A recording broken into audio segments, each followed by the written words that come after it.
তো প্রোনাউন পড়তে হলে আমাদেরকে সর্বপ্রথম জানতে হবে যে প্রোনাউনের সংজ্ঞাটা কি। তো প্রোনাউনের সংজ্ঞা হলো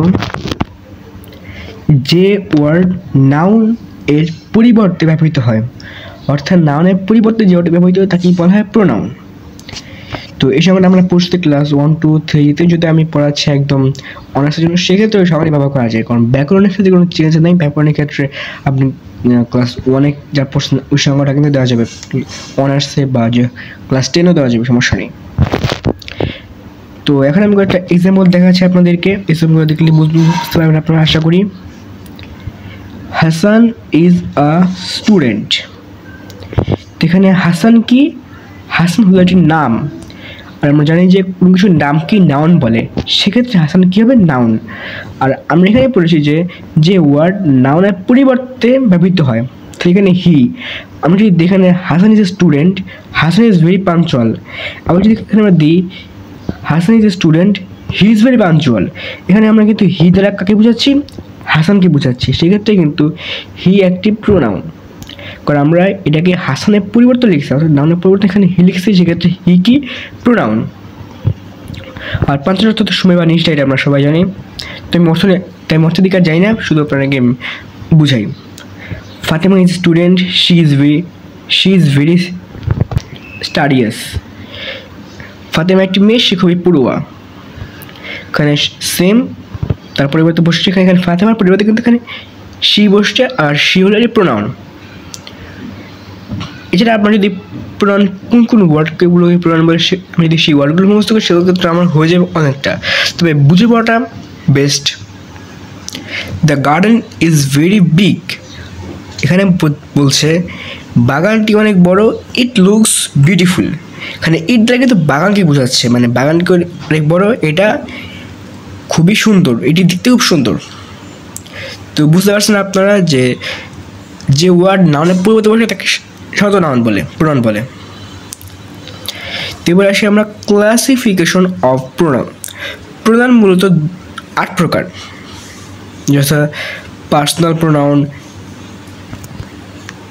ডেমনস্ট্রেটিভ প্রোনাউন, এরপর আছে ইন্টারোগেটিভ প্রোনাউন, এরপর আছে রিলেটিভ প্রোনাউন, আর এরপর আছে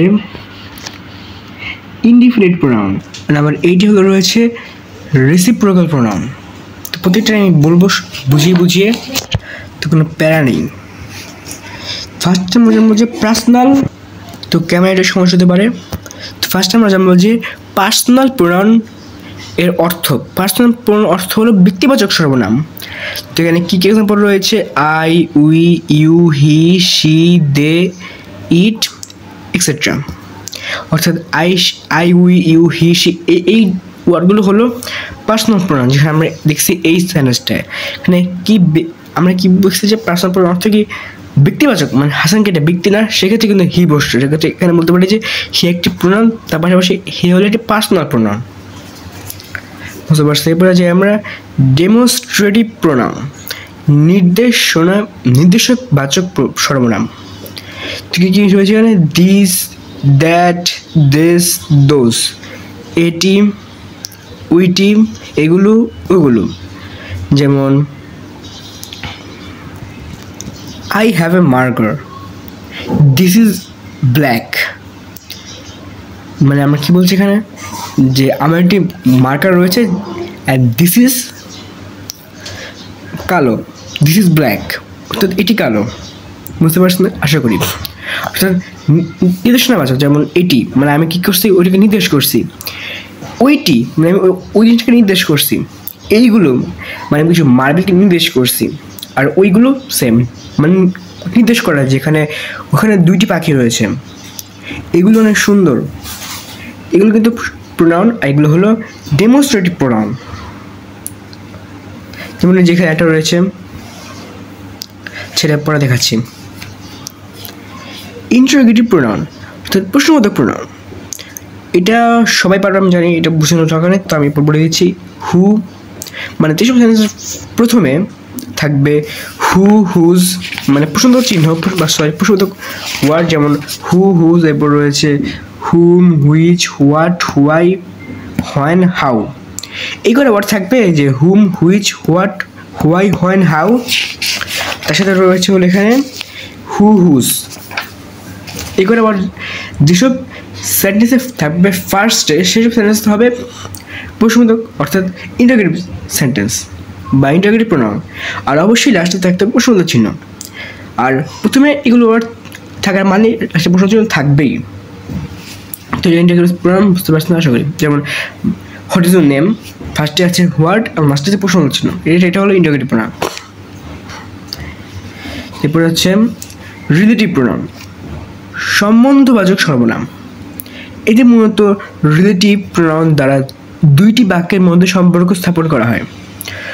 যখন কোনো ওয়ার্ড দ্বারা দুইটি বাক্যের মধ্যে সম্পর্ক স্থাপন করা হবে সেটা কিন্তু রিলেটিভ প্রোনাউন অন্তর্গত। হচ্ছে I know that he is honest. I know কি একটা পার্ট এবং হি ইজ অনেস্ট কি আরেকটা পার্ট। আর দ্যাটকে একটি প্রোনাউন আমরা দেখছি আগেরটাই সম্ভবত ডেমনস্ট্রেটিভ প্রোনাউন ক্ষেত্রে আমরা দেখছি দ্যাট। তো এই দ্যাট প্রোনাউনটি করছে দুইটাকে ভাগ করছে আলাদা আলাদা। I know he is honest, সুতরাং দুটো মিলে হয়েছে I know that he is honest. আমি যদি যে হইতো যে I know he is honest হতো না, এটা মাঝখানে দুটোকে ভাগ করছে আর এটাকে এই সেন্টেন্সটাকে অর্থপূর্ণ করছে, দুটো সেন্টেন্সকে একসাথে মিলে অর্থপূর্ণ করছে। তারপর আরও রয়েছে আই নো হি লাইক্স, মাঝখানে বসছে হুম এর প্রোনাউন, তো সুতরাং হয়েছে I know whom he likes. এরপর রয়েছে I know the girl you meet, I know girl whom you meet. অর্থপূর্ণ করছে, অর্থ হলো আমি মেয়েটিকে চিনি যার সাথে তুমি দেখা করেছো। হু, হুইচ, দ্যাট ইত্যাদি রিলেটিভ প্রোনাউন হিসেবে কাজ করে। হুইচ দ্যাট কিন্তু রিলেটিভ প্রোনাউন হিসেবে কাজ করে। এরপর আসি ইনডিফিনিট প্রোনাউন, অনির্দিষ্ট সর্বনাম। অর্থাৎ যে সর্বনামগুলোকে নির্দিষ্ট করা হয় এটি দ্বারা অনির্দিষ্টভাবে কোনো ব্যক্তি বা বস্তুকে বোঝানো হয়। আপনারা ওদের একটা এক্সাম্পল দেখলে বুঝতে পারবেন। যেমন অ্যানি, যে কেউ, যে কোন। এখানে কিন্তু অ্যানি বলতে কিন্তু যে কাউকে বোঝানো হয়েছে। অ্যানি কিন্তু বুঝে নেই যে রাকিব ইজ অ্যানি, এটি কিন্তু তখন হবে না। অ্যানি বলতে যে কাউকে বুঝাইছে। ওয়ান, যে কেউ।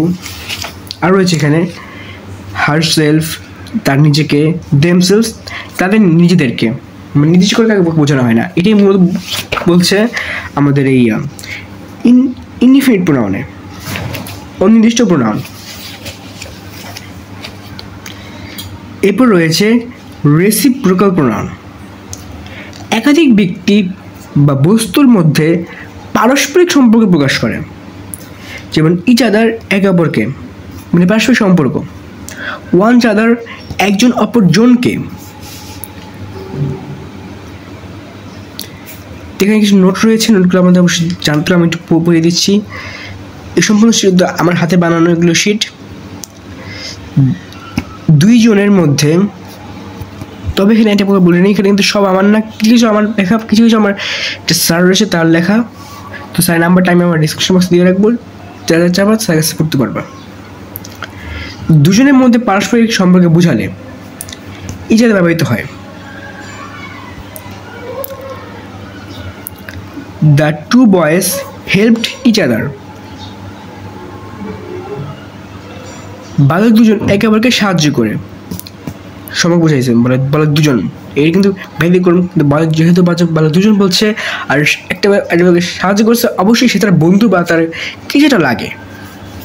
The two boys helped each other, sorry বাইরে কুকুর চিল্লাচ্ছিল তো একটা শব্দ হয়েছে।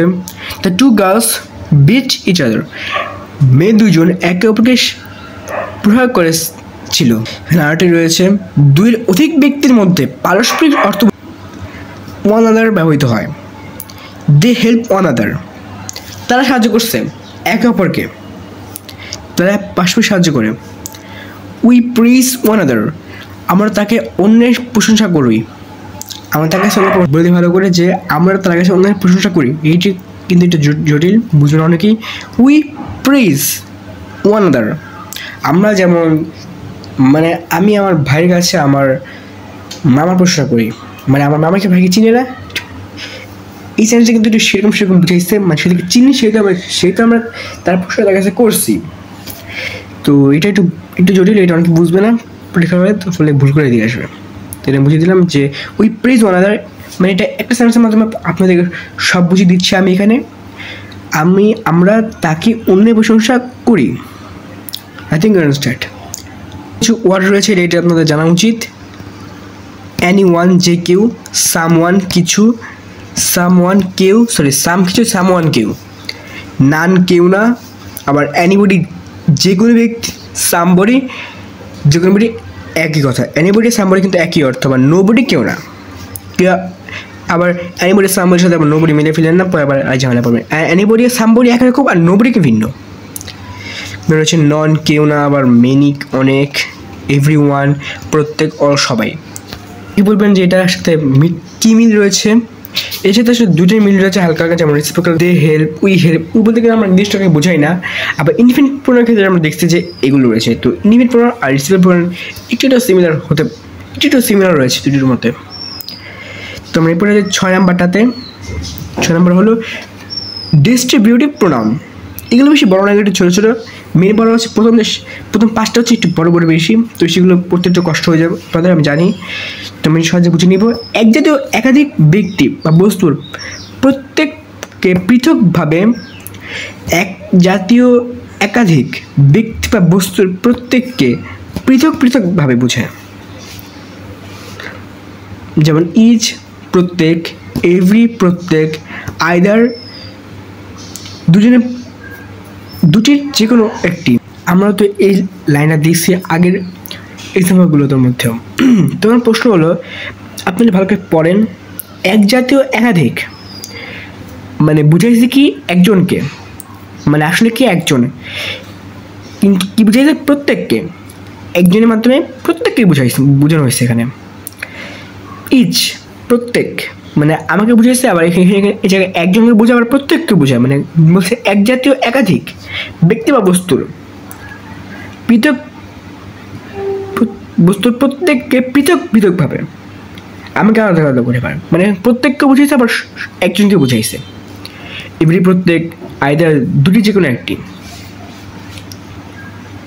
আবার নাইদার নাউন দুটি একটা। এইটা আপনার জানতে হবে না, 3 4 আপনার শুধু এই 1 আর 2 জানবেন। প্রত্যেককে ইচ এভরি, এদের যদি বুঝতে না তাহলে আবার ঝামেলা করে ফেলবেন। তো আবার যেটা বুঝতে হবে না, পরবর্তীতে আমি এটার একটি আলাদা ক্লাস বানাবো, বা পরবর্তীতে কোনো একটি ভিডিওতে আমাকে একটু বলবেন, আমি এই দিকে একটু আলাদাভাবে বুঝিয়ে দিব, কারণ এই দিকে বুঝিয়ে একটু সময় লাগবে আমার। তো যদিও এই দিক থেকে কোনো প্রশ্ন আসে না তেমন একটা, আসলে বলা যায় না। তো 7 আসছে রিফ্লেক্সিভ প্রোনাউন। সেলফ অথবা সেলফস যোগে গঠিত হয় এবং সাবজেক্ট ও অবজেক্ট একই ব্যক্তিকে বোঝায়। কি যোগে তৈরি হয়? সেলফ অথবা সেলস, মানে সিঙ্গুলার প্লুরালের যোগে তৈরি হয়, আর সাবজেক্ট ও অবজেক্ট একই ব্যক্তিকে বোঝায়। যেমন মাই সেলফ আমি নিজে, আওয়ার সেলফস আমাদের নিজেদেরকে, ইউর সেলফ তুমি নিজেকে, ইউর সেলফস তোমাদের নিজেদেরকে, হিমসেলফ তাকে নিজেদেরকে। সিঙ্গুলার রয়েছে এখানে, প্লুরাল রয়েছে। সিঙ্গুলার হলে হবে যেমন মাই সেলফ আমার সিঙ্গুলার, আওয়ার সেলফস সেখানে প্লুরাল রয়েছে, your self singular, your self singular, আবার হিমসেলফ কিন্তু আবার সিঙ্গুলার। তো একটু বুঝে না আসতে পারেন এগুলো যদি পরীক্ষা আসে, যে প্রত্যেকে এইভাবে আসবে যে রাইট, যেমন আমরা এক্সাম্পল দিই যে write a paragraph about your self, মানে ইউর সেলফটা কী বলতে হবে, এটা হলো রিফ্লেক্সিভ প্রোনাউন। ওকে, তো এবার আসে আমাদের এখানে আমাদের। তো আজকে আমি প্রোনাউন সম্পর্কে একদম সম্পূর্ণ ব্যাখ্যা দিচ্ছি। আশা করি আজকের ভিডিও যদি আপনার মনোযোগ সহকারে দেখেন, আর যে জায়গায় আপনাদেরকে মনে হচ্ছে ইম্পর্টেন্ট সেই জায়গায় স্ক্রিনশট নিয়ে নিয়েছেন, তাহলে আর কখনো এই প্রোনাউন ভুল করবেন না, কারণ আমি এখানে সম্পূর্ণ সুন্দরভাবে দিয়ে দিয়েছি। আর তার নাম্বারটা আমি দিয়ে দিব হোয়াটসঅ্যাপে, যার কাছ থেকে আমার ডিসক্রিপশন বক্সে যার কাছে আমি এগুলো নিয়েছি। তো ভিডিওটা ভালো লাগলে অবশ্যই আমার চ্যানেলটাকে সাবস্ক্রাইব করে দেবেন, যারা দেখছেন ইউটিউব থেকে তারা অবশ্যই চ্যানেলটাকে সাবস্ক্রাইব করবেন নিউ ভিডিও পাওয়ার জন্য, আর ভিডিওকে লাইক করে দেবেন। কারণ সাবস্ক্রাইব অন করার পর দেওয়ার পর যদি আপনারা বেল নোটিফিকেশন অন না করেন, তাহলে কিন্তু নতুন ভিডিওটা আপলোড দেওয়ার পর আপনার কাছে যাবে না, সেটাতে অবশ্যই এটা করে রাখবেন। আর ইউটিউব থেকে আর ফেসবুক থেকে অবশ্যই লাইক করে ফলো দিয়ে রাখবেন, আর অবশ্যই আপনার টাইমলাইনে শেয়ার করে রাখবেন। তো আজকে ভিডিও এই পর্যন্তই, তো দেখাব নেক্সট ভিডিওতে। তো ভালো থাকবেন সবাই, আজকে ভিডিও এই পর্যন্তই। So bye bye.